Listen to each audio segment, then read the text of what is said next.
Retrospectiva 2022. O Supremo Tribunal Federal condenou o deputado federal Daniel Silveira a 8 anos e 9 meses de prisão por tentar impedir, com emprego de violência ou grave ameaça, o livre exercício de qualquer poder da União ou dos estados e também pelo crime de coação no curso do processo. Eu fiz essa reportagem que a gente vai rever agora.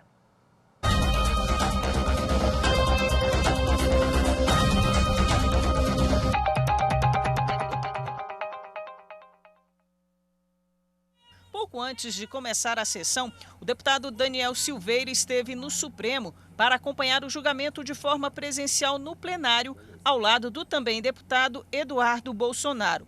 Os dois foram informados que, de acordo com a resolução 767 de 31 de março de 2022 do Supremo Tribunal Federal, durante as sessões de julgamento presenciais, somente terão acesso ao plenário e às turmas do STF os ministros, os membros do Ministério Público, os servidores e colaboradores indispensáveis ao respectivo funcionamento e os advogados de processos incluídos na pauta do dia. Foi oferecido a eles acompanhar por uma TV do Salão Branco, onde foi montada uma estrutura, mas os dois preferiram voltar ao Congresso. Antes do julgamento, a defesa do parlamentar apresentou 6 recursos pedindo esclarecimentos de decisões antigas do ministro Alexandre de Moraes, relator da ação penal contra Daniel Silveira. Ele negou todos os pedidos e ainda aplicou multa aos advogados com base na jurisprudência do STF,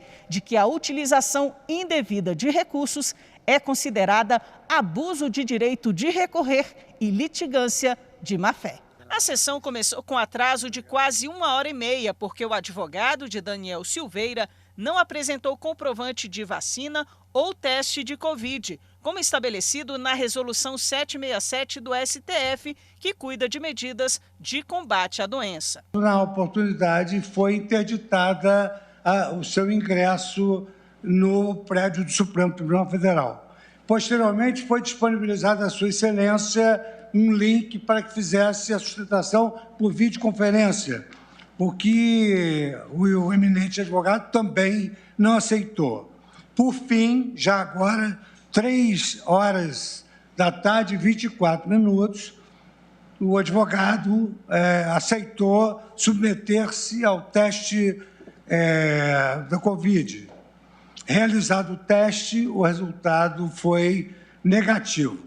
De sorte que essa demora pelo julgamento, para início do julgamento, se deu por conta dessa recalcitrância indevida do advogado da parte. Em razão disso, gostaria que constasse da ata não só toda essa narrativa, como também fosse oficiada a ordem dos advogados do Brasil para que analisasse a conduta do advogado à luz do Código de Ética. Em seguida, o presidente Luiz Fux rejeitou o pedido de suspeição de 9 ministros, feito pela defesa do parlamentar. Na sequência, houve a leitura do relatório da ação penal pelo ministro Alexandre de Moraes, relator do caso. Depois, a vice-procuradora-geral da República, Lindora Araújo, apresentou manifestação sobre o caso. Ela considerou como graves as condutas praticadas, destoando do regime democrático de direito por incitar a violência. Mais grave ainda é quando condutas como essas são perpetradas por representantes do povo e veiculadas em rede mundial de computadores, em perfil de agente político, que contava à época dos fatos com mais de 100 mil seguidores, dado extraído do interrogatório do acusado. Em face do exposto, a Procuradoria-Geral da República se manifesta pela condenação do réu, como em curso nos artigos 344 e 359-L do Código Penal. Na tribuna, o advogado de Daniel Silveira rebateu todos os argumentos da PGR, afirmou que não houve crime e pediu a absolvição do deputado. Para finalizar, eu gostaria de pedir que o requerido Daniel Lúcio da Silveira seja absolvido de todas as acusações que foram feitas subjetivamente pela Procuradoria-Geral e que seja também restituída a fiança paga em 29 de junho de 2021. O relator Alexandre de Moraes votou pela condenação de Daniel Silveira pelo crime de tentar impedir, com emprego de violência ou grave ameaça, o livre exercício de qualquer poder da União ou dos Estados e também pelo crime de coação no curso do processo.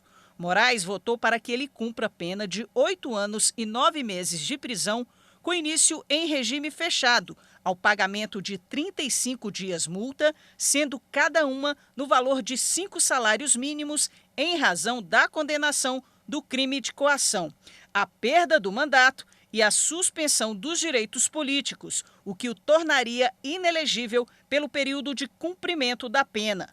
No voto, o relator lembrou que o parlamentar teria defendido o retorno do AI-5 e tentou levar ao povo uma mensagem falsa de que há fraudes na justiça eleitoral. Ainda apontou que sem o Estado de Direito não existe democracia. O réu realmente tentou, com o emprego de grave ameaça, aqui, insuflando, incitando, inclusive, milhares de pessoas a abolir o Estado democrático de direito, impedindo ou restringindo o exercício dos poderes constitucionais, em especial o Supremo Tribunal Federal. As graves ameaças feitas pelo réu consistiram em severas tentativas também de intimidação dos membros dessa Suprema Corte, buscando a restrição do exercício do Poder Judiciário. E sabemos, sem um Poder Judiciário independente, sem um Poder Judiciário autônomo, não existe Estado de Direito. E sem Estado de Direito, não existe democracia. O ministro Nunes Marques, revisor, divergiu do relator e rejeitou a denúncia, apesar de considerar as falas de Daniel Silveira como duras e absurdas. Da narração dos fatos descritos na exordial acusatória, não se evidencia ameaça capaz de concretamente causar mal presente, quanto mais futuro. As expressões citadas pelo Ministério Público Federal, como de autoria do denunciado, consideradas grave ameaça, pretendeu hostilizar o Poder Judiciário, jogar um ministro dentro da lixeira, retirar o ministro na base da porrada, nada mais são do que ilações, conjecturas inverossímeis, sem eficiência e credibilidade, incapazes, portanto, de intimidar quem quer que seja, não passando de bravatas. O plenário, por maioria, acompanhou o relator e decidiu pela condenação de Daniel Silveira, pelo crime de tentar impedir com emprego de violência ou grave ameaça o livre exercício de qualquer poder da União ou dos Estados, e também pelo crime de coação no curso do processo.